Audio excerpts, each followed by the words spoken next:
Good morning, folks. Good morning from the office. It's Wednesday morning, 8 o'clock on the East Coast, 9/26/2018. Wednesday morning. I'm your host, BKP, North Georgia's only live online morning show. If you'd like to contact the show, you can always get in touch with us at 706-889-9700. Chief@FetcherNews.com, @FetcherNews, @FYNTV, @FYNTV. Also, we're live on YouTube, running live on YouTube now. Our YouTube channel, become a subscriber today, FYNTV, Fetch Your News. So, put up number 22, Josh. Good morning. Put up 22.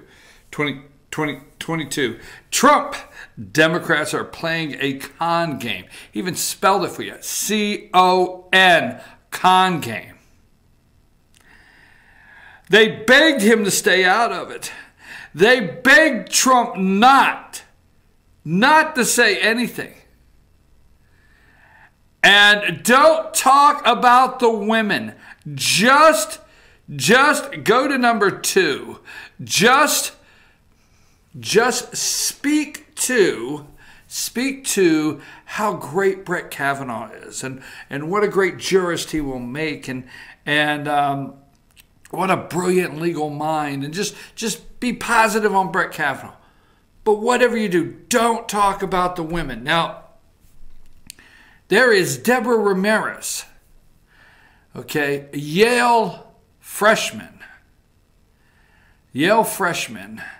that Trump said yesterday she was so inebriated she didn't know. She had to call around and see if anybody can help her remember if it was Brett. Trump waded right in. They begged him not to. Back to number 22. Trump even spelled it out yesterday. He said con. Folks, the Democrats are playing a con game.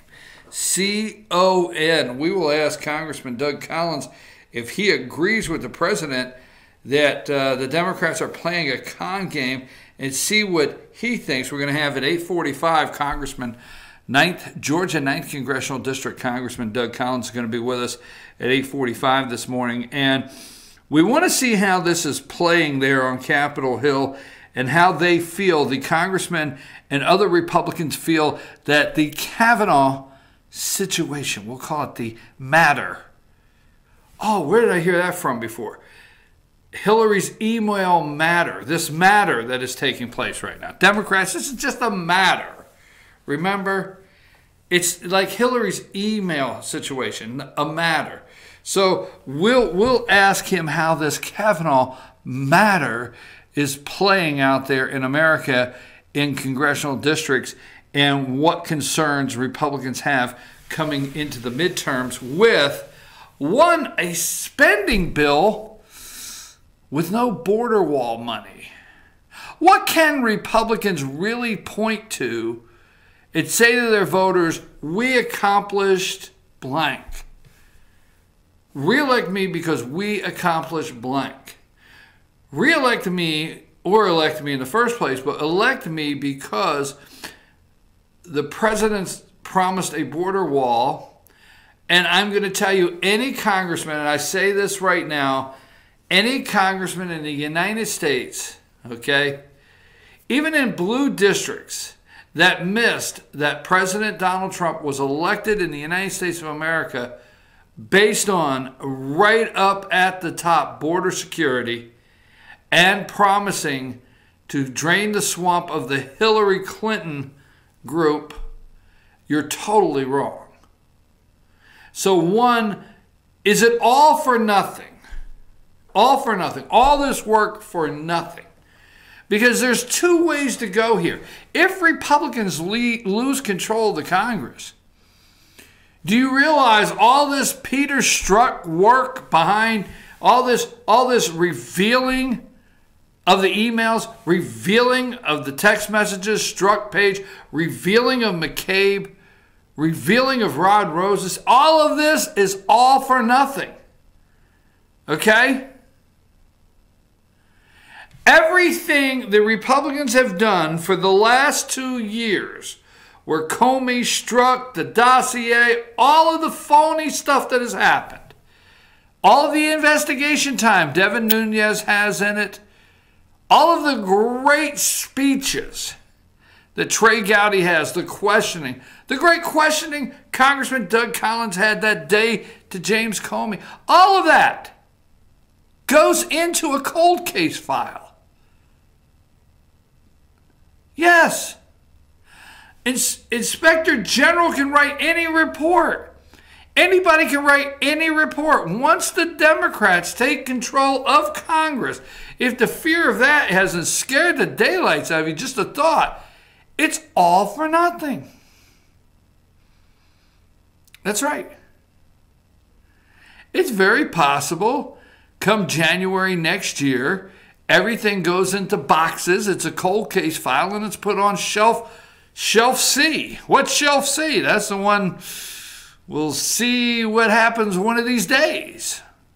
But it's all for nothing. So what does Congress or Republicans point to that they have kept their word? The border wall, where's the funding for it? Okay, we'll get into that. It's all a con, the Kavanaugh. It's all a con. Folks, before I get so deep into that, I want to tell you how happy I am to have a president of the United States, okay, that goes to the United Nations and looks out into the crowd and he says to the world listening, the whole entire world, America is governed by Americans. We reject the ideology of globalism and we embrace the doctrine of patriotism. Around the world, responsible nations must defend against threats to their sovereignty, not just from global governance, but also from other new forms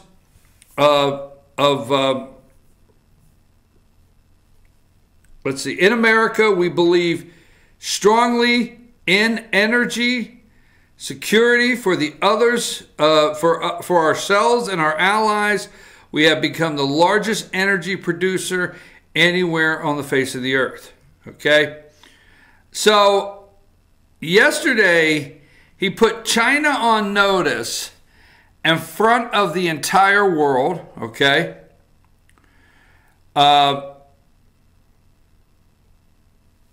For similar reasons, so the United States took the only responsible course. With withdrawal, we withdrew from the Human Rights Council, and we will not return until real reform is enacted. For similar reasons, the United States will provide no support in recognition to the International Criminal Court.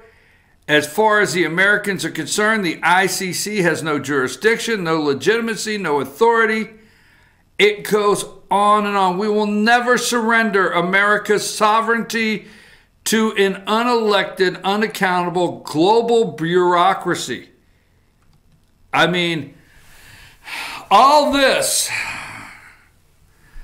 while Christine Blasey Ford is trying to corroborate her story. Now, here's the interesting thing, all right?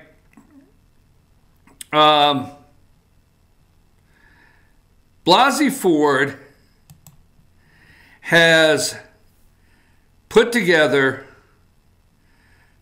4 affidavits saying declarations. Kavanaugh's accuser submitted 4 declarations from people she says corroborate her assault allegations. Her allegations that they heard. Now, yesterday, and there's little things they do because they don't want you to catch what they're really saying and doing, okay? Christine Blasey Ford's attorney have sent documents to the Senate Judiciary Committee with declarations from 4 people who they say corroborate her story of sexual assault by Supreme Court nominee Brett Kavanaugh. They do not corroborate nothing. Now, Schumer will tell you this is a fact-finding committee tomorrow. This is not an assumption of guilt or innocence. This is finding out the facts. This is not a court of law. This is not the court tomorrow.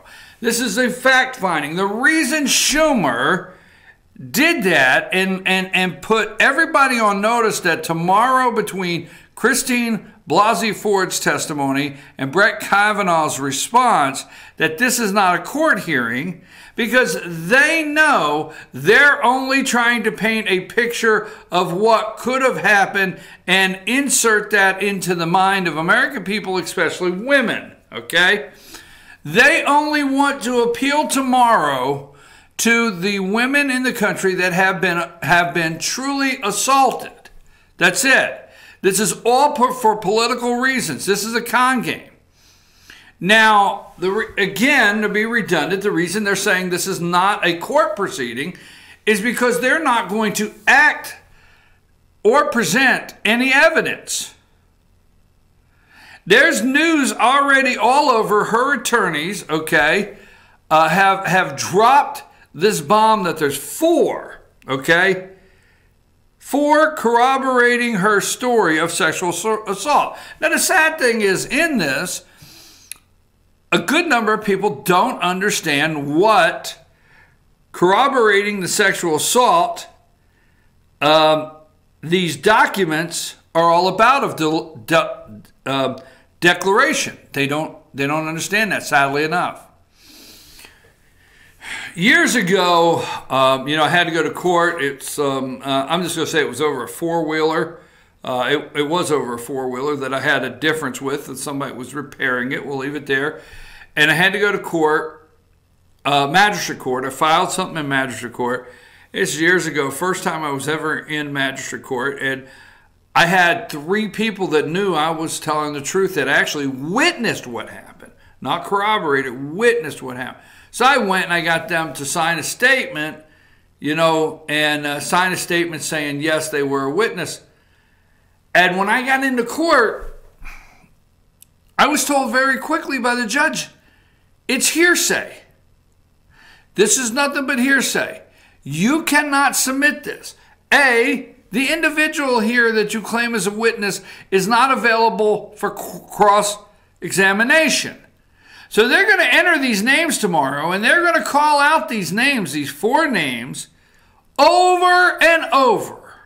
Democrats are going to say, while Ford is being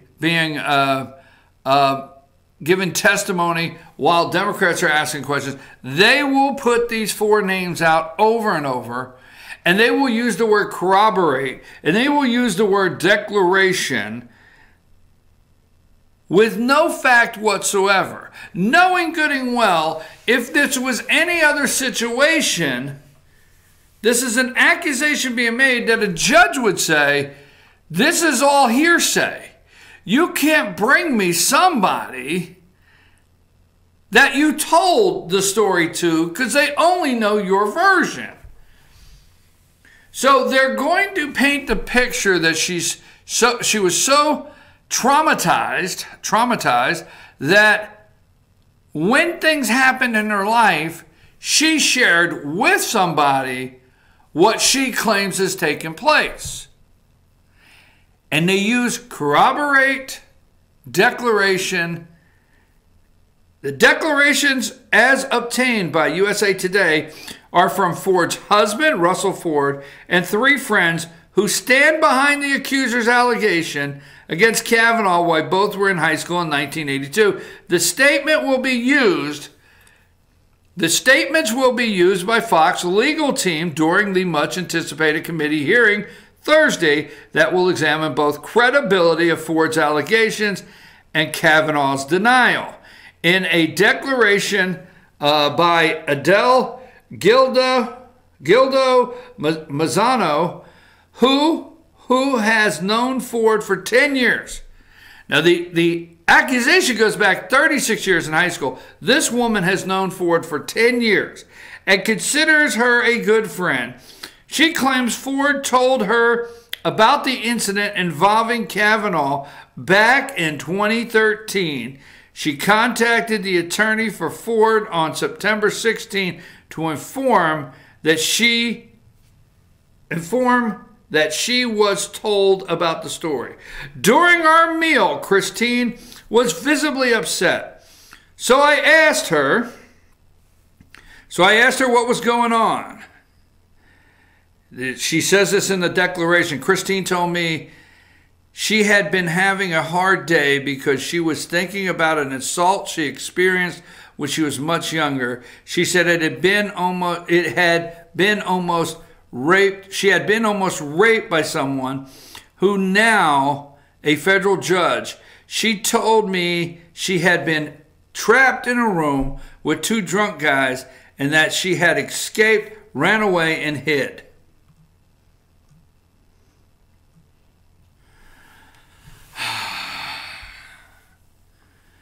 Tomorrow they will try to paint a picture.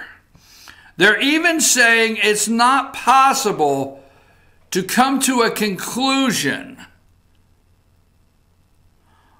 with Christine Blasey Ford without psychological analysis of how traumatic this experience has been in her life. They need to have psychological analysis. They're going to need time for that. They're going to need time to sit down and have somebody come back and report to the Senate that this alleged attack does have the ability to surface and reoccur and bring fresh new feelings, traumatic feelings to an individual that she would share with somebody. Absolutely. Going to submit this. They're going to paint it all day long. Now, they're also bringing out, put up number, you're going to see this, okay? And we're going to have a lot between 9 and 10. We're going to have Congressman Doug Collins here at 8:45. Well, let's put up number, I thought I had him here. I apologize if I don't. Oh, number 6. Number 6. All right, who is this? Do you know who this is? It's Brock Turner. Outrage over 6-month sentence for Brock Turner and Stanford rape case, okay? Widespread outrage has erupted over California judge's decision to give a former Stanford University swimmer a 6-month jail sentence for sexually assaulting an unconscious woman. Critics are blasting the decision as far as too lenient. Prosecutors had asked that Brock Turner be sentenced to 6 years in prison for the January 15th assault. Okay?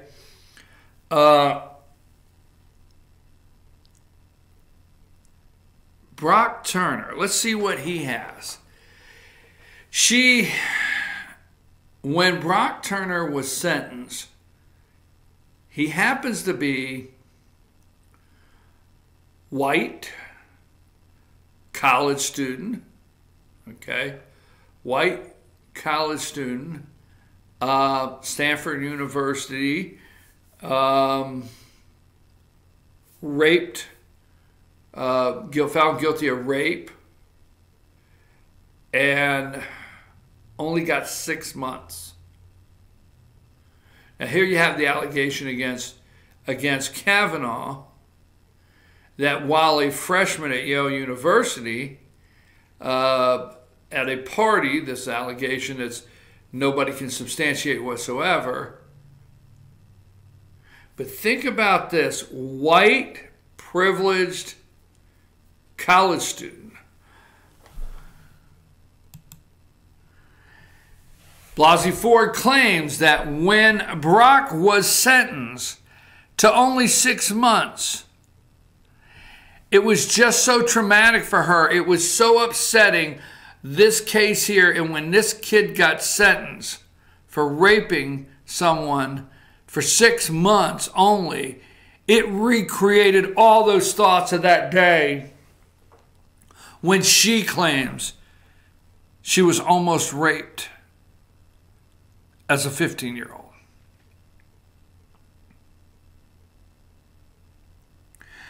Tomorrow, they will try to paint a picture. Tomorrow, they will try to paint a picture. And let's go back to number 22.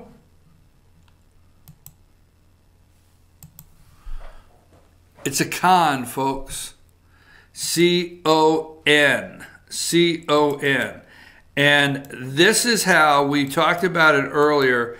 They actually call this news. They call this news, and they keep printing it and running with it. And let me run through some of my pictures here before I take a break. Okay, let's go to number 3. This is Michael Avenatti. Remember, in 48 hours, he was going, this was yesterday, in 48 hours, he was going to produce a very credible person that was attacked by Kavanaugh, and Kavanaugh and his friend were running drugs and alcohol and selling tickets. Next in line, no joke whatsoever. CNN took him serious. People took him serious. Yesterday, he locked his Twitter feed. I went on, tried to check it out.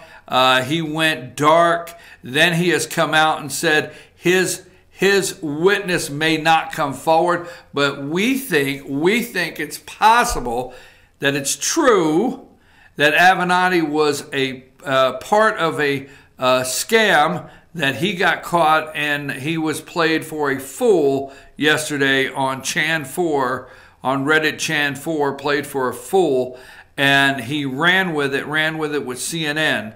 Now, if CNN would run Avenatti's garbage, just anything he brings to them, I wonder what else Avenatti has taken to CNN that's purely nothing but lies and deceit. Okay? So there's Michael Avenatti. His it's not going to come through. Let's go to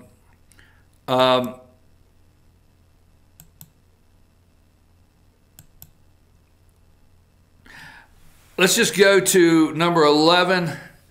And this is Minka and her gang this morning. But I want you to look at the caption on number 11. Some Republicans reject claims against Kavanaugh. It's like you're totally wrong if you reject the claim. If you just think, no, let's go to number 12. Jim Inhofe, that's Senator Jim Inhofe of Oklahoma, says Kavanaugh accuser had some outside help. So he's saying, and they're all in an uproar. He's saying, hey, you know what? You're asking me if I believe this young lady. Well, is she lying? Well, I'm just going to say she's had a whole lot of outside help. The media knows that to be true. Let's go to number 13. This is the stuff they call news that they're discussing. Kavanaugh's accuser offers Senate 4 people to corroborate her assault claims. No, they're not corroborating her assault claims. They're saying she told me about it. Corroborating's a big word. A big word. No. There's 4 people that say she told me about it. I mean, if she tells somebody about it all day long, she could keep adding up as far as this is considered somebody corroborating it. Let's go to number 14.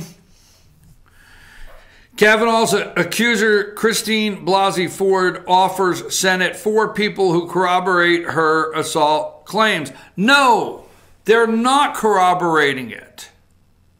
They're not. That's just the bottom line. And this is what America, and especially women, are reading all over the country this morning as they're here hurrying off to work. In the response email, Kogler wrote, I remember you telling me about him, but I don't remember his name. Do you mind telling me so I can read about him? Ford emailed response, Brett Kavanaugh. All right, and on June 29th, 2018, Kroger said Ford revealed to him in an email that the person who had assaulted her in high school was President Donald Trump's favorite for Supreme Court of the United States. You see, what Grassley has done and Republicans have done for the last week has given this very expensive legal team that she has now, a whole legal team that's costing thousands of dollars a day, thousands, that probably George Soros is paying. They've given them enough time to create all this garbage to paint whatever picture they can tomorrow. And I haven't even talked about the woman that's going to ask the questions. Right now, to me, that's irrelevant. I'm looking at what kind of picture the Democrats are trying to paint tomorrow in this hearing. Folks, we're going to take a brief break. We'll be back right after this. I'm your host, BKP. Good morning from the office, North Georgia's only live online morning show. President of South Korea considers Donald Trump more than a friend, but the only thing the networks can focus on this morning is laughter at the UN on Trump's speech, claiming the world is laughing at us. I know one person they did not highlight this morning, the president of South Korea. Trump is more than just a friend. Wow. Take us a break.